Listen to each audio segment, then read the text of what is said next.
Ātri un ērti pārvaldu pakalpojumus pašapkalpošanās portālā Manai videi. Sadaļā Rēķina ērts piekļūst aktuālai informācijai par izrakstītajiem un nesamaksātajiem rēķiniem, kā arī veic to apmaksu. Ja tev ir parādsaistības, apskati visus aktuālos atgādinājumus, brīdinājumus un piestādītos nokavējumu procentus. Te var apskatīt visus rēķinus. Apskati nesamaksāto rēķina summu, noskaidro kopējo rēķina maksājumu summu un rēķina apmaksas termiņu.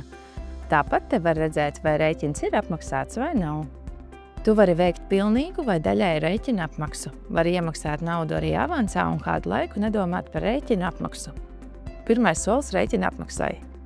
Izvēlies rēķinu, kuru maksāsi, un izvēlies, vai veiks pilnu vai daļēju rēķina maksājumu. Otrais solis. Izvēlies maksāšanas veidu. Trešais solis – veic rēķina apmaksu. Rēķina apmaksu var veikt pats, vai arī to var izdarīt tavi tuvinieki. Pēc veiksmīga maksājuma rēķina status būs nomainīts uz apstrādē. Pēc aptuveni 2 darba dienām, kad saņemto naudu apstrādās grāmatvedībā, rēķina status būs nomainīts uz apmaksāts.